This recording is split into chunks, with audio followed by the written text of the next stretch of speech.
Welcome to AZ Bitcoin University. उम्मीद करता हूँ आप सब खैरियत से होंगे। इस वीडियो के अंदर इथेरियम की प्राइस प्रेडिक्शन के हवाले से थोड़ी बातचीत हम करेंगे और इथेरियम के ईटीएफ के हवाले से। एक चीज़ मैं आपको बता दूं कि इथेरियम के ईटीएफ के हवाले से ही न्यूज़ आई है कि Ethereum basically security exchange commission America का एक इदारा है जो इस तरह की क्रिप्टो के हवाले से जो फाइनेंशियल प्रोडक्ट्स होती हैं उनको अप्रूव करता है या उनको एक तरह से रिजेक्ट करता है।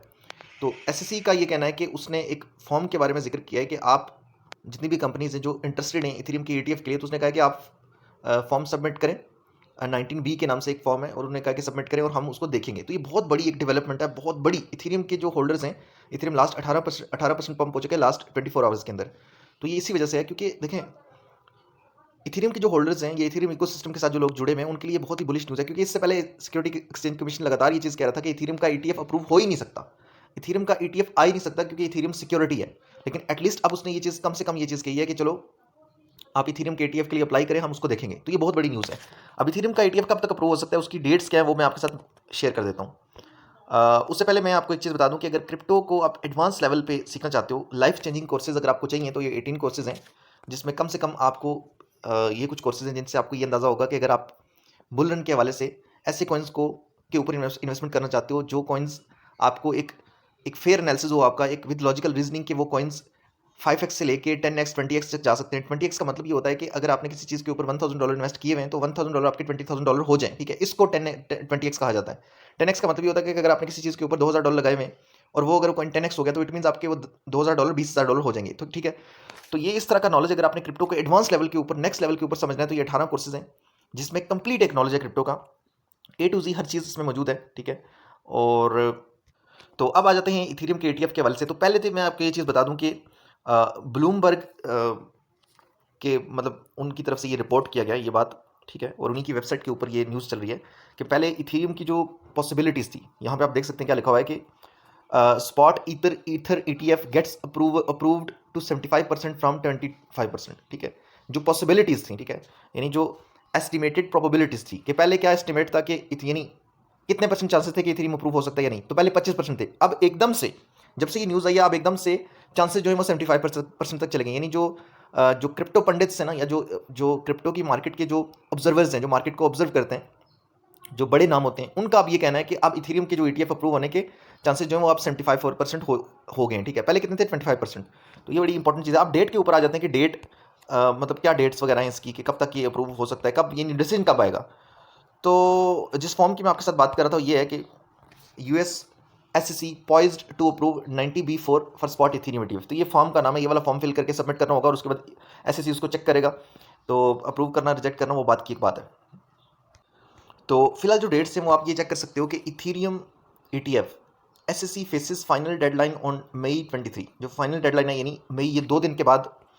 और कौन सी ये कंपनीज हैं? ये कंपनी है वैंक, और उसके बाद एक आर्क इन्वेस्टिक कंपनी है। ये 2 कंपनी हैं जिन्होंने इथेरियम के स्पॉट ईटीएफ के लिए अप्लाई किया है। ब्लैक रॉक ने भी किया हुआ है। ब्लैक रॉक एक बहुत बड़ा नाम है क्रिप्टो इंडस्ट्री के अंदर। तो ब्लैक रॉक की क्या डेडलाइन है, उसकी कब फाइनल अप्रूवल की डेट है, वो अभी इसमें मेंशन नहीं है, मैंने इसमें चेक नहीं किया। वो भी मैं बाद में आपके साथ शेयर कर दूंगा। चैनल को सब्सक्राइब करके बेल आइकन प्रेस कर लें ताकि कोई भी अपडेट्स आपको इथेरियम ईटीएफ के हवाले से या इथेरियम इकोसिस्टम के साथ जो जुड़े हुए कॉइन्स हैं उनके हवाले से, या बिटकॉइन की प्राइस प्रेडिक्शन के हवाले से आपको मार्केट की समझ लो कि डेली बेसिस पे अपडेट्स आपको मिलती रहेंगी।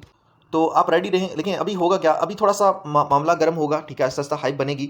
और मुझे लगता है कि ये जो अगर रिजेक्ट भी हो जाता है, मतलब एसएससी रिजेक्ट भी कर देता है, कोई ऐसी बात भी बोलते हैं, देखें ये डेट एक्सटेंड हो जाएगी। मुझे लगता है डिले होगा, मामला डिले होगा। मई से मामला जून में जाएगा, जून से जुलाई तक मामला हो सकता है चला जाए। एक एनालिस्ट है, उनका ये कहना है कि समझ लो कि वो जर्नलिस्ट हैं, उनका वो ईटीएफ्स को कवर करते हैं। उनका ये मानना है कि 2024 के एंड तक, ठीक है, 2024 के एंड तक ईटीएफ बिल्कुल अप्रूव नहीं होगा। जो इथेरियम का ईटीएफ उसके अप्रूव होने के कोई चांसेस नहीं है 2024 के एंड तक, ठीक है। जरूरी नहीं कि हम इस एनालिसिस को फॉलो करें, इस प्रेडिक्शन को, लेकिन मैं आपके साथ एक जस्ट इन्फॉर्मेशन के लिए शेयर कर रहा हूँ। और दूसरी एंड पे ब्लैक रॉक ने भी इथेरियम के ईटीएफ के लिए अप्लाई किया है। तो ब्लैक रॉक ये कहता है, एसएससी कहता है कि इथेरियम सिक्योरिटी है, ब्लैक रॉक कहता है कि even if Ethereum is security still Ethereum का ईटीएफ पॉसिबल है। इथेरियम की चेन के ऊपर रिसेंटली कुछ हफ्ते पहले ब्लैक रॉक ने $100 मिलियन इन्वेस्ट किए थे इथेरियम की चेन के ऊपर। तो अगर ब्लैक रॉक इतनी बड़ी कंपनी है, इतना बड़ा नाम है, दुनिया का सबसे बड़ा एसेट मैनेज करने वाला वो, मतलब एक फंड मैनेजर है, तो वो अगर कोई किसी भी चीज़ के बारे में बात करे, किसी चीज़ के ऊपर इन्वेस्ट करे, तो वैसे ही नहीं कर रहा, ठीक है। तो ब्लैक रॉक का इथेरियम की चेन के ऊपर इन्वेस्ट करना भी इस चीज़ का एक सिग्नल है कि इथेरियम की ईटीएफ की अप्रूव होने के चांसेस हैं, और कम से कम हाइप तो बहुत ही ज़्यादा बनेगी। और प्राइस प्रेडिक्शन की अगर बात की जाए तो मुझे लगता है कि देखें, ये कहते हैं ना कि keep confirming your trade, keep confirming your trend. लेकिन इथेरियम एक ऐसी चीज़ है ना, याद रखो कि इथेरियम एक ऐसी चीज़ है कि अगर क्रिप्टो में हाइप आती है, कभी क्रिप्टो की मार्केट्स जो है ना पंप करती हैं, यानी बिटकॉइन अगर $2 लाख पे चला जाता है, $1 लाख से ऊपर चला जाता है, $2 लाख पे चला जाता है, ठीक है, यानी आने वाले कुछ सालों के अंदर, कुछ सालों की बात कर रहा हूँ, गौर से सुने, जो मैं प्रेडिक्शन दे रहा हूँ पूरी रिस्पॉन्सिबिलिटी के साथ बात कर रहा हूँ, और मैं एक कमेंट्री कर रहा हूँ, ठीक है, एक तरीके से। और मैं आपको ये भी साथ बता रहा हूँ, टाइम भी बता रहा हूँ, ऐसा नहीं कह रहा कि ये कल हो जाएगा। तो समझो कि आप इस बात को समझो कि एक ऐसा टाइम जब बिटकॉइन $2 लाख पे जा चुका होगा, ठीक है, पूरी दुनिया में बिटकॉइन के ईटीएफ आ चुके होंगे, इवन इथेरियम के ईटीएफ भी आ चुके होंगे। अगर इथेरियम का ईटीएफ भी आ जाता है, ठीक है, इथेरियम का ईटीएफ भी आ जाता है, और दुनिया भर में आ जाते हैं, सिर्फ अमेरिका में नहीं, बाकी दुनिया में भी आ जाते हैं, चाइना के अंदर, हांगकॉन्ग के अंदर, ठीक है, यूरोप के अंदर। इथेरियम देखें, बिटकॉइन बहुत सारे लोग मिस कर गए, ठीक है। बिटकॉइन का क्या है ना कि बहुत सारे लोगों को लगता है कि यार ये एक्सपेंसिव है, हम बाय नहीं कर सकते।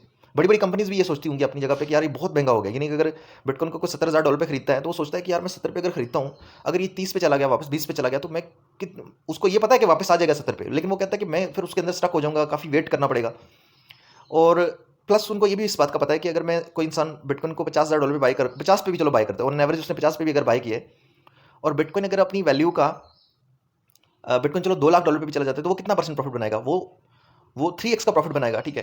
यानी अगर उसने अगर मान के चलो $1 मिलियन लगाए होंगे बिटकॉइन के ऊपर, तो 1 मिलियन से उसके 4 मिलियन हो जाएंगे अगर बिटकॉइन $2 लाख पे जाता है, जो कि बहुत बड़ी प्रेडिक्शन है। वो कोई छोटी प्रेडिक्शन नहीं है कि ऐसी प्रेडिक्शन नहीं है कि ओवरनाइट वो चीज़ हो जाए, ठीक है, यानी रातों रात वो चीज़ हो जाए, वो ऐसी प्रेडिक्शन नहीं है, बहुत ही मुश्किल प्रेडिक्शन है, यानी जो चीज़ बहुत मुश्किल से होगी, और मुश्किल से होने के बाद भी बिटकॉइन पे अगर कोई $50,000 पे बाय करता है, तो बिटकॉइन $2 लाख पे अगर जाता है। लेकिन ये अलग बात है कि जो बड़ी बड़ी कंपनीज होती हैं, वो अपनी रिचनेस को सस्टेन रखने के लिए पैसा लगा रही होती है। उनकी सोच ये नहीं होती कि हम जिस चीज़ के अंदर पैसा लगाएं वो 10x हो जाए या 20x हो जाए। लेकिन इस पॉइंट ऑफ व्यू से देखें कि जो लोग क्रिप्टो में बहुत ज़्यादा पैसा कमाना चाह रहे हैं या रातों रात अमीर होने वाली चक्कर में है, तो वो जब इथेरियम को देखते हैं तो इथेरियम के बारे में वो ये सोचते हैं कि यार अगर बिटकॉइन $50,000-70,000 पे जा सकता है, इसका मतलब ये कि एक टाइम ऐसा भी आ सकता है कि शायद इथेरियम भी एक $70,000 पे चला जाए।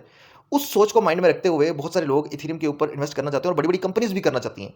वो समझते हैं, ये सोच सकते हैं, ये सेंटिमेंट बन सकता है। मैं आपको एक जो मीडिया साइकोलॉजी है ना, या जो एक ऑडियंस की जो साइकोलॉजी होती है, इन्वेस्टर साइकोलॉजी जो है ना, वो उसके माइंडसेट से बात कर रहा हूँ, ठीक है।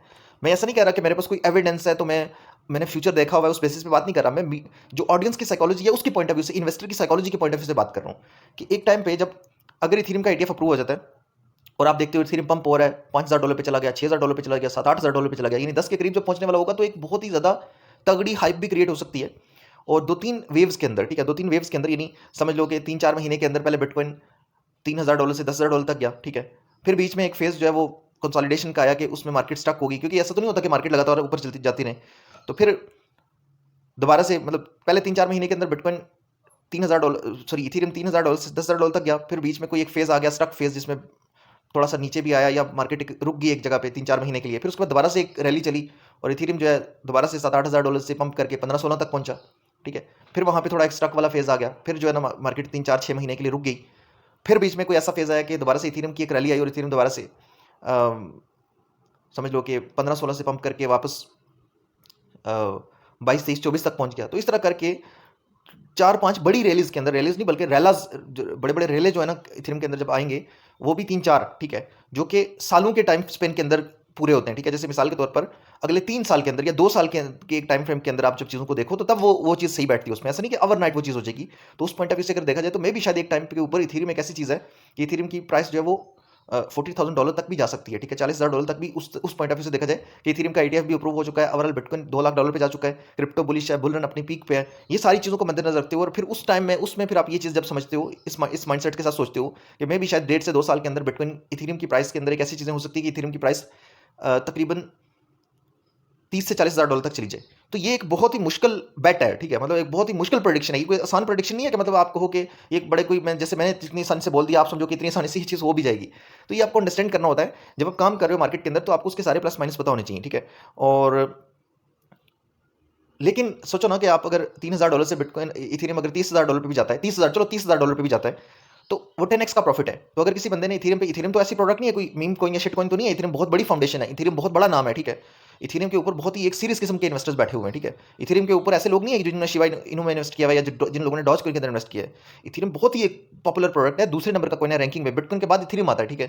तो खैर ये इस पॉइंट ऑफ व्यू से जब आप देखते हो तो चीज़ों को इस तरह से मतलब विद लॉजिकल रीजनिंग आप चीज़ों को देखते हो, उसके सारे प्लस माइनस देखते हो। हो सकता है ना भी कभी जाए, हो सकता है इथेरियम कभी $10,000 से भी ऊपर ना जाए, लेकिन ये ओवरऑल ये एनालिसिस बना के जब आप चलते हो तो मे भी शायद एक दिन ऐसा भी आए कि आप देखो कि इथेरियम की प्राइस $30,000 तक चली गई। उस सूरत में अगर आपने समझ लो कि अगर $3,000 की प्राइस के ऊपर अगर आपने इथेरियम के ऊपर $3,000 भी लगाए होते, आपने अगर मतलब एक इथेरियम भी आपके पास हो, तो यानी $3,000 की इन्वेस्टमेंट अगर आपने की हो उस वक्त जब इथेरियम की प्राइस $3,000 हो, और $3,000 से इथेरियम अगर $30,000 तक एक टाइम पे जाए, तो आपके वो $3,000 हो जाएंगे। और मतलब एक तरह से मतलब मुश्किल इन्वेस्टमेंट तो है, मुश्किल मतलब कि टफ है, ठीक है, टफ कॉल है कि आप वेट करो इतना कि सोचो एक दिन इथेरियम $30,000 पे जाएगा, ठीक है। तो टफ कॉल तो है, लेकिन एक अच्छा पैसा बनने के चांसेस भी हैं एक अच्छी प्रोडक्ट के ऊपर। ऐसा नहीं कि मीम टोकन के ऊपर बहुत सारे कॉइन्स 10x हो जाते हैं, 20x हो जाते हैं, 5x हो जाते हैं, लेकिन उनके ऊपर आप श्योर नहीं होते, एक तुक्केबाजी होती है, वो जीरो भी हो सकते हैं। लेकिन इथेरियम के ऊपर ये वाली चांस नहीं है कि मतलब इथेरियम जीरो हो जाए, ठीक है, ये वाली चीज़ इथेरियम के ऊपर नहीं है। समझ रहे हो ना बात को? तो ये बात हमेशा याद रखो कि आपको ये कम से कम फेवर मिलेगी कि इथेरियम अगर मान के चलो आपने $3,000 की इन्वेस्टमेंट पे बाई किया, $3,000 की प्राइस पे इथेरियम को बाई किया और मार्केट सारी क्रैश कर गई, ठीक है, सारा सारा कुछ क्रैश हो गया, बिटकॉइन भी क्रैश हो गया, बिटकॉइन क्रैश करके $30,000 पे आ गया। डेफिनेटली बिटकॉइन का $30,000 पे आ गया तो इथेरियम भी $3,000 से आपको $1,200 पे दिखेगा।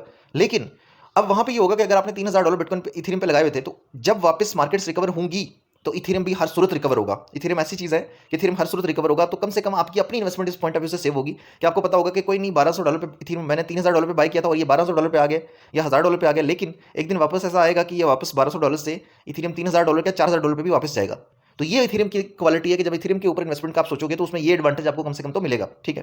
खैर फ्यूचर तो किसी ने भी नहीं देखा होगा, आप अपना एनालिसिस के मुताबिक, अपनी समझ, अपनी अकल के मुताबिक एक बात करते हो, वो सही भी हो सकती है, गलत भी हो सकती है। आपको अपनी ड्यू डिलिजेंस भी करनी चाहिए, रिसर्च भी करनी चाहिए, ताकि क्योंकि अगर आपको कन्विक्शन नहीं होगी आपके अंदर तो आप काम नहीं कर पाओगे। तो किसी भी चीज़ के अंदर जब आप इन्वेस्टमेंट करो तो उसकी सही तरह से आप उसकी जांच पड़ताल करो अच्छी तरह से, खुद भी, दूसरों की भी बात सुनो, लेकिन खुद भी अच्छी तरह से उसकी रिसर्च करो, ताकि फिर उसके बाद फिर आप उसमें डिसाइड कर सको कि क्या वो चीज़ आपके लिए सही है या गलत है। ये था इथेरियम का एनालिसिस और इथेरियम का ईटीएफ के बारे से काफ़ी डिटेल्स थी। होपफुली आपको ये वीडियो अच्छी लगी होगी। अगर आप क्रिप्टो को डिटेल से सीखना चाहते हो, ए टू जी उसकी सारी चालाकियाँ सीखना चाहते हो, ट्रेडिंग के वाले से, स्पॉट ट्रेडिंग के वाले से, सब कुछ, ईच एंड एवरीथिंग, हर तरह की ट्रेडिंग के वाले से, short term investing, long term investment, life time investment के पॉइंट ऑफ व्यू से, कॉइन्स के वाले से, कौन से कॉइन बाय करने चाहिए, कौन से नहीं करना चाहिए, और पंप एंड डंप वाले कॉइन्स के बारे में जानने के लिए तो आप हमारे कोर्सेज को परचेज कर सकते हैं। और बाकी अगर आप ट्रेडिंग कर रहे हो उसमें आपको हेल्प चाहिए, मैं आपको असिस्ट कर सकता हूँ, आपके फंड्स को मैनेज कर सकता हूँ, उसके लिए भी आप कॉन्टैक्ट कर सकते हैं। नीचे नंबर व्हाट्सएप का आपको मिल जाएगा डिस्क्रिप्शन में। अगर आपको वीडियो अच्छी लगी हो तो लाइक कर दें, वीडियो को लाइक लाजमी करें और कमेंट भी कर दें अगर आपने वीडियो को पूरा देखा है।